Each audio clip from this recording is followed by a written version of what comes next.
बिस्मिल्लाहिर्रहमानिर्रहीम अस्सलाम वालेकुम। इजराइल ने अपनी तमाम मुकम्मल तौर पर मिसाइल सिस्टम को इस वक्त डिप्लॉय कर दिया है डिफरेंट जगहों पर। अपनी पूरी फौज एयरफोर्स को हाई अलर्ट कर दिया है और जो यूनिट्स उन्होंने मैदान जंग से वापस बुलवाए थे उन यूनिट्स को भी इस वक्त हाई अलर्ट कर दिया है। और सूरत हाल ये पैदा हुई है कि ईरान के जो कमांडर उन्होंने मारे हैं उस पर उन्होंने पूरी की पूरी फौज को, एयरफोर्स को और अवाम को अलर्ट कर दिया है कि अब हम पर एक बड़ा हमला होने वाला है ईरान की जानिब से। हमला कैसा होगा इसकी नौयत का उनको अंदाज़ा नहीं है अभी। वो अपनी इंटेलिजेंस मालूमात इकट्ठी कर रहे हैं और गालिबन वो हमला इसराइल की मिलिट्री बेसिस समेत इसराइल की सेंसिटिव इंस्टॉलेशन पर हो सकता है। और ये भी पॉसिबिलिटी है कि इसराइल के ऊपर एक मिसाइलों की इतनी खतरनाक बारिश हो जाए, इतनी ज़्यादा खतरनाक बारिश हो जाए जो आज से पहले ना देखी। और गालिबन सबसे ज़्यादा हायर चांसेस है कि हिजबुल्लाह की जानिब से अब तक जो मिसाइल संभाल कर रखे गए थे तकरीबन 1.5 लाख से 2.5 लाख के दरमियान, क्योंकि ऑफिशियल फिगर अभी किसी को पता नहीं, लेकिन इसराइल का अंदाज़ा ये है और अमेरिका का अंदाज़ा है कि वो 1.5 लाख के करीब है, जबकि बाकी जो आज़ाद और दूसरे ज़राए हैं उनके मुताबिक तकरीबन 2.5-3 लाख के करीब उनके पास मिसाइल सिस्टम है। सो लिहाजा इस सारे मामले के ऊपर इसराइल की इस वक्त जो ताकत है, जो फौज है, वो असल में मुकम्मल तौर पर हाई अलर्ट हो चुकी है कि ईरान से कोई हमला हो सकता है। इसके अलावा ये भी सूरत हाल पैदा हो सकती है कि ईरान ने असल में कहा था कि ईरान के प्रेसिडेंट ने जो बात की उन्होंने कहा कि हम इसकी प्राइस पे किए बगैर जाने नहीं देंगे, क्योंकि जो कमांडर उन्होंने मारा है वो कासिम सुलेमानी का बहुत ही करीबी था, इतना करीबी था कि जिसकी कोई इंतहा नहीं है। और वो कमांडर उन्होंने मार दिया है जिसका इसराइल को बहुत ज़्यादा फ़ायदा है और ईरान को जाहिर सी बात है नुकसान है। अब शाम के अंदर अखाड़ा चूँकि सज चुका है तो उन्होंने हमला करना है, लाजिम करना है हमला। देखिए इस वक्त ईरान के पास जो फिजिबिलिटी है उसमें ईरान के पास अल-फतेह मिज़ाइल है। अल-फतेह मिज़ाइल जो है वो अल-फतेह यानी 2 मिज़ाइल 2 सीरीज़ है उनके पास, ये भी सबसे ज़्यादा अहम तरीन बात है। इस सारी सूरत हाल के अंदर उन्होंने अपनी कौम को कहा है कि हम पर एक बड़ी ख़तरनाक जंग मुसल्लत होने वाली है, तो आप मेंटली तौर पर अपने आप को तैयार कर लें।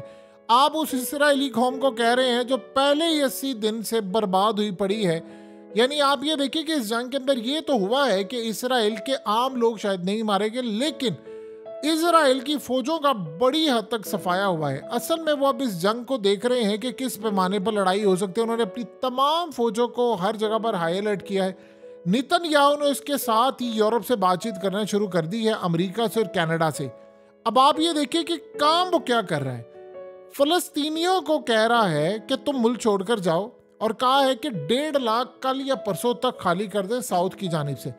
और उसने कनाडा, अमेरिका और उसके अलावा यूरोप से बातचीत की है कि हम यहाँ से जो फ़लस्तीनी निकालेंगे आप उनको रेफ्यूजी वीज़ा के ऊपर रखेंगे अपने पास, और हम कोशिश कर रहे हैं कि उनको लालच देने की कि उनको जॉब्स का भी कोई सिस्टम कर दें और उनको ये भी प्रोग्राम का लालच दें कि अगर आप वहाँ पर रहेंगे तो आप लोग कल को वहाँ पर नेशनैलिटी के लिए भी एलिजिबल हो जाएंगे, यानी आपको सिटीजनशिप भी मिल जाएगी, चाहे 10 साल बाद मिले, 12 साल बाद मिले। अब ये सूरत हाल देखने वाली होगी कि क्या रेफ्यूजी वीज़े के ऊपर वहाँ पर देखिए काम करने की समटाइम आपको इजाज़त तो हो जाती है। वो भी एक ख़ास चीज़ है, जैसे यूक्रेन की जंग के बाद पूरी दुनिया के अंदर यूक्रेनियन गए थे तो रेफ्यूजी वीज़ा उनको मिलता है। लेकिन यहाँ एक बड़ी अजीबोगरीब सूरत हाल है कि नेतन्याहू ने इस वक्त कन्फर्म कर दिया है कि उन्होंने यहाँ से बंदे निकालने। इसका क्या मतलब है? इसका मतलब ये है कि इसराइल एक बड़ी जंग के लिए तैयार है। यानी उसने प्लान ये कर लिया है कि पहले उसने कहा था कि इजिप्ट के अंदर भेजेंगे, वो बात नहीं बनी। आप जानते हैं कि इसराइली कहाँ से आए थे जब इन्होंने फ़लस्तीन पर कब्जा किया था? चोर तो फिर चोर होते हैं ना। दुनिया को ये कह रहे हैं कि वो हमारे लैंड पर कब्जा करना चाह रहे। तुम्हारी ज़मीन कौन सी थी? ये ज़मीन तो फ़लस्तीनियों की थी। अब वो असल में प्लान ये करके बैठा हुआ कि नहीं, इस जंग को चाहे तीसरी जंग अज़ीम छिड़ जाए मैंने काम करना है। अब आप सोचे जब आप इनको निकालेंगे यहाँ से, आप उनको प्यार से तो नहीं निकालेंगे, किस तरह निकालेंगे? आप एक बड़ा मिसाइल मारेंगे, एक बम मारेंगे, एक तबाही करेंगे। जब ऐसी सूरत हाल होगी तो फिर क्या मामला सामने आएगा कि आप दुनिया को ये कहेंगे कि इस सारे मामले पर हम यहाँ पर एक बड़ा हमला करने जा रहे हैं, तो लिहाजा अब ये काम करें। एक तरफ ईरान के कमांडर को भी मार दिया है और ईरान अब रिटेलिएट करने वाला है। ईरान ने समंदरों के अंदर रिटेलिएट करना है, थ्रू यमन करेगा वो, और इसके अलावा बहुत सारे मामला पे वो आगे बढ़कर काम करने जा रहा है। लिहाजा पूरी जंग का जवाब वो देने जा रहे हैं। और इसराइल ने अपनी जो फौजें अलर्ट की हैं, अब यकीन कीजिए कि इसराइल वो जंग लड़ रहा है जिसमें इनके पास कोई प्लान नहीं है कि आगे क्या होगा, बस वो लड़ी जा रहे हैं और वो तबाही लेकर आ रही है। यानी उसमें जब इस तरह के इंतहा पसंद नेतन्याहू जैसे आ जाते हैं तो फिर ये वो सोचते नहीं है कि लड़ाई का एंड क्या होगा। आप ये देखिए कि उधर हमास ने काम ये किया है। आज की अगर आप बात करें तो आप ये सोचे कि उन्होंने एक होल किया जिसके थ्रू उन्होंने 40 के करीब इसराइल के जो फौजी थे वो एक घर के अंदर आए हुए थे और इनको उन्होंने मारकर तबाह कर लिया। ये अब तक इसराइल के, जिसके अंदर ज़्यादा अक्सरियत तादाद मारी गई है, इसराइल की अब तक मरने वाली जो खेप है वो उनमें ये अब तक का एक यानी वन ऑफ द बड़ा हमला था सबसे ज़्यादा। अब इस सारे मामले के ऊपर आप ये देखिए, एक तरफ इसराइल की फौजें मुकम्मल तौर पर तबाह हो रही हैं, दूसरी जानिब ईरान कह रहा है कि अब इसराइल एक बहुत बड़ी प्राइस पे करने के लिए तैयार है। देखिए ईरान ये वो वाला नहीं है माजी का कि शायद वो धमकियां लगाते आगे नहीं बढ़ते, उन्होंने इसका जवाब देना है। अगर वो जवाब नहीं देंगे तो उनको पता है कि बदले के अंदर इसराइल उनके 10 मजीद मारेगा और उन्होंने पिछले हिसाब किताब भी चुकाने। ये जो यमन से हमले हो रहे हैं ईरान ने, आप जानते हैं कि आज से 4-5 साल पहले तक ईरान की इतनी कैपेबिलिटी नहीं थी कि वो इसराइल का बड़े पैमाने पर मुकाबला कर सके। लेकिन फिर सूरत हाल ये पैदा हुई कि ईरान ने एक डेवलपमेंट की, उसने टेक्नोलॉजी में अपने आप को लेकर, ये उनके इंजीनियर्स ये वो चाइना से उन्होंने मदद मांगी, तो उन्होंने अपने आप को टेक्नोलॉजी में आगे लेकर गए कि अब उन्होंने इसकी हसरत पूरी करना शुरू की है थ्रू यमन। यमन ने जो सारी कार्रवाई की है, जो सारे हमले किए हैं, वो आप ये समझ लें इनडायरेक्टली वो सारे असल में तो ईरान ने हमले किए हैं। अब इस मामले के अंदर काम ये वो करने जा रहे हैं कि इजराइल को इसका भरपूर जवाब देने जा रहे हैं, भरपूर वो जवाब देने जा रहे हैं।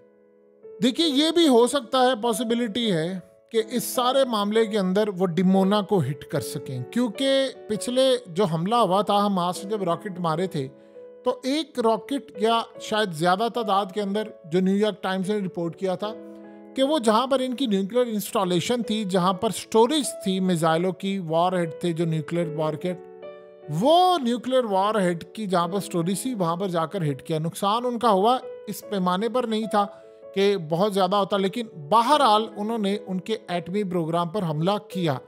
और इसमें एक जो इंटरेस्टिंग सूरत हाल थी कि वो मिसाइल इसराइल का डिफेंस सिस्टम पकड़ नहीं पाया, यानी रॉकेट था भी, तो वो बाईपास हो गया। अब अगर ईरान यहाँ से हमला करता है, क्योंकि ये पिछले 4-5 साल उसने फतेह मिसाइल और अल-फतेह मिसाइल 2, ये उसकी जो रेंज है वो सीधा इसराइल के शहरों पर जाकर हिट होती है, तो गालिबन अब वो कोशिश ये भी कर रहे हैं कि वो हिजबुल्ला, क्योंकि ईरान से जब आप फायर करेंगे तो स्ट्रेटजी डिफरेंट होगी, गालिबन वो हिजबुल्ला के थ्रू या फिर वो शाम के थ्रू, ये दो ऐसी जगह हैं कि जहाँ से वो अगर करेंगे तो डिस्टेंस कम होगा, लेकिन ज़्यादा चांसेस ये हैं कि वो शायद हिजबुल्ला के थ्रू हमला करें। और प्लान उनका ये है कि उन्होंने डिमोना को भी शायद वो हिट कर सकते हैं, इसीलिए इसराइल की सिक्योरिटी इस वक्त मुकम्मल तौर पर हाई अलर्ट है और वो एक काम कर रहे हैं कि वो यूरोप, अमेरिका और कनाडा समेत बहुत सारे ममालिक को कह रहे हैं कि आप हमें हायर इंटेलिजेंस मालूमात दें, और ऐसी इंटेलिजेंस मालूमात जिनमें हमें पता चले या अंदाज़ा हो कि इसराइल के ख़िलाफ़ ईरान का अगला स्टेप क्या हो सकता है, मुमकिन स्टेप क्या हो सकता है, ताकि हम तैयारी करके रखें। अमेरिका इस टाइम रियल टाइम में उनको इंटेलिजेंस मालूमात शेयर कर रहा है, ख़ासतौर पर सैटेलाइट के हवाले से। लेकिन अगर हम अमेरिका की बात करें तो हालिया ये जो यमन ने हमले किए हैं उसमें तो आप सबको पता चल ही गया होगा कि इन्होंने अपना रेडियो कम्युनिकेशन जो था वो इसराइल की शिप ने, और अमेरिका के जो थे शिप और बाकी जो थे, उन्होंने अपना रेडियो कम्युनिकेशन बंद कर दिया था कि हम डिटेक्ट ना हो पाए। यमन ने फिर भी हमला किया और वो कह रहे हैं कि यमन के पास इतनी टेक्नोलॉजी नहीं थी, ईरान उनको रियल टाइम में इंटेलिजेंस मालूमात दे रहा था कि आपने हमला करना है। अब दूसरी सूरत हाल ये है कि अगर इन्होंने अल-फतेह मिसाइल दाग दिया या कोई ऐसा मिसाइल दाग दिया तो शायद इसराइल का जो डिफेंस सिस्टम है या अमेरिका का डिफेंस सिस्टम है वो इसको डिटेक्ट नहीं कर पाएगा। और वो कह रहे हैं कि हमें अब खदशा ये है, यानी आप सोचें उन्होंने अपनी आवाम को पहले ही कहना शुरू कर दिया है कि हमें ख़तरा ये है कि पूरे मुल्क के अंदर हालात ख़राब हो सकते हैं। और इस वक्त इसराइल के जितने फाइटर जेट्स हैं वो असल में फ़्लाइंग कर रहे हैं पूरे इसराइल के अंदर, मुख्तलिफ ख़ास तौर पर सेंसिटिव इंस्टॉलेशन के करीब तो फ्लाइंग कर रहे हैं। और वो देख रहे हैं कि किसी भी वक्त हमें कहीं पर कोई हमले का सामना करना पड़ सकता है। आप अंदाज़ा कीजिए कि बहुत सारे इनके जो फौजी थे वो इन्होंने स्टैंड बाय पोजीशन पर रखे हुए थे और बहुत सारे लड़ रहे थे। बहुत सारों को इन्होंने भेजा कि आप जाएं और बहुत सारों को इन्होंने वापस बुला लिया है कि आप यहाँ पर। अब क्या इसराइल को पता नहीं था कि हमला होगा? इसराइल को पता है कि वो हमला होना है, वो असल में इंतज़ार भी कर रहा था बैठकर। असल में ये उन्होंने ईरान के खिलाफ काम क्यों किया? उन्होंने अमेरिका को कहा कि आप ईरान पर हमला करें, अमेरिका ने इनकार कर दिया। इन्होंने कहा कि आप यमन पर हमला करें, इन्होंने इनकार कर दिया। धमकियां दी अमेरिका ने, कहा जी मेरा डिस्ट्रॉयर भी आ गया, फलाना आ गया। अब उसने काम ये किया कि वो कह रहा है कि इसको तो हमने कहा है कि वो तो एक्सक्यूजेस पेश कर रहा है। सोचे वो अमेरिका जो ईरान को कॉल करे और ईरान को ये कहे कि आप यमनियों को समझाएं कि वो हम पर हमला ना करे। आप बताइए कि वो अमेरिका आगे बढ़कर ईरान पर हमला करेगा? नहीं। इन्होंने प्लान क्या किया कि अगर हम ईरान को ड्रैग करके इस जंग के अंदर ले आते हैं, खुद लड़ाई करते हैं, तो इनके बंदे शंदे मार देते हैं, तो फिर हमारे लिए तो बेहतर होगा। देखिए अभी तक की जितनी इसराइल की इंटेलिजेंस मालूमात थी वो वीक निकली। वो हमास का सफाया नहीं कर पाए, तो शायद हिजबुल्लाह से भी मुकाबला नहीं कर पाए। लेकिन स्ट्रेटजी अब उनकी ये है कि अगर हम शाम के अंदर उनका नेटवर्क, बहरहाल आप जो भी कहें, लेकिन उनका नेटवर्क है था स्ट्रॉन्ग। अगर ये स्ट्रॉन्ग नेटवर्क ना होता तो ये इनके जो कमांडर हैं ये मारे ना जाते। और उनको पता था कि यहाँ पर, और उनको ये भी पता था कि ये कासिम सुलेमानी के बड़े करीबी हैं, तो लिहाजा उन्होंने इसको मारा यहाँ पर। लेकिन आप यहाँ से अंदाज़ा कर ले कि यहाँ पर वो वीक नहीं थे, यहाँ पर उनकी स्ट्रॉन्ग मालूमात ही अपने मुल्क में शायद ना हो, क्योंकि बैरून मुल्क के अंदर जब वो पैसा चलाते हैं तो बड़ी मालूमात मिल जाती है। तो उन्होंने प्लान ये किया कि ईरान के साथ अगर हम इस जंग में चले जाते हैं फिर तो बहुत सारे ममालिक को आना पड़ेगा, लेकिन अगर इसराइल के साथ हाथ हो गया उसी लेवल का जो अमेरिका के साथ हुआ है कि Denmark, Spain, Netherland, Norway, France, Italy और बहुत सारे ममालिक ने कहा है कि हमने आपके साथ यमन के खिलाफ इस लड़ाई में नहीं कूदना, क्योंकि यमन ने हमारे भी शिप तबाह करने। अभी तो वो इसराइल के लिए कर रहे हैं, कल को आप सोचे जो मुल्क भी है। आपने गौर किया कि मिडिल ईस्ट की कोई कंट्री इस वक्त उन्होंने अमेरिका का साथ नहीं दिया, अड्डे हैं उनके वहां पर, साथ नहीं दिया। तो इस सारे मामले के अंदर पोजीशन क्या होती है? उन्होंने बड़ी क्लियर पोजीशन रखी है। अमेरिका अभी तक जो काम नहीं कर पाया वो इसी पोजीशन के तहत है ना, कि इन्होंने प्लान किया कि हम अब ड्रैग करेंगे ईरान को, और ईरान को ड्रैग करके हम साथ अमेरिका और बाकी ममालिक को रखेंगे। लेकिन अगर इसराइल का साथ अमेरिका ही सिर्फ देगा और बाकी सारे ममालिक नहीं देंगे, अब अमेरिका की वो ताकत भी नहीं रही। अगर इतनी ताकत होती तो आप बताइए वो इतना खूनखार और सारा कुछ लेकर वो वहाँ पर जाते। अब जाते हैं अफगानिस्तान के अंदर क्या हुआ था। मुल्ला उमर को जब इन्होंने कहा था कि आप उसामा को हैंड ओवर कर दें हमारे, वरना हम ये सारे ममालिक चढ़ दौड़ेंगे, तो उसने कहा था कि मुझे सारी दुनिया से मुसलमान तुम लोग चूज कर लो, मुझे फतवे लाकर दे दो, एक इस्लामिक पूरा एक फतवा दे दो कि ये रीज़न बनती है हम उसामा को हैंड ओवर कर देते हैं। अगर ये सारा मामला होता है तो मैं वो अपनी शूरा में रखता हूँ, शूरा अगर पास कर देगी तो फिर हम हैंड ओवर कर सकते हैं, वरना सारी जिंदगी ये दाग रहेगा कि एक पठान का मेहमान आया था और उसने उस मेहमान को दे दिया। वो जान दे सकते हैं लेकिन मेहमान नहीं दे सकते। लिहाजा आप अगर एविडेंस दे दें हमें कि इन्होंने हमला किया है तो फिर तो हमें समझ आती है। तो आपके पास अगर ये एविडेंस है, क्या अमेरिका की अदालत के अंदर इस एविडेंस की बुनियाद के ऊपर इसको सजा हो सकती है? तो उस वक्त अमेरिका ने कहा था कि मैं सारे ममालिक समेत चढ़ दौड़ूंगा। उस वक्त उसने कहा था एक मुल्क भी काफ़ी है, तुम्हें अगर शौक है जंग का तो आ जाओ, हमसे लड़ाई कर लो, हम तुम्हें बता देंगे कि लड़ाई का क्या मामला होता है।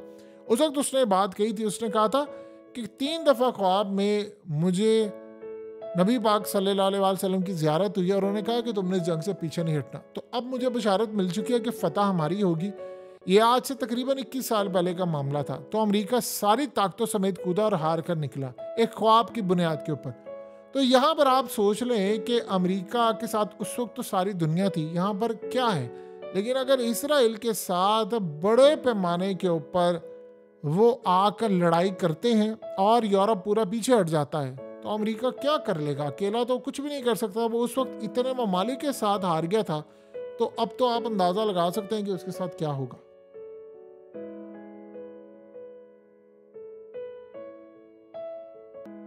हकीकत टीवी को सब्सक्राइब करना मत भूलें, वीडियो को लाइक करें, शेयर करें और कमेंट सेक्शन में अपनी राय का इजहार ज़रूर करें।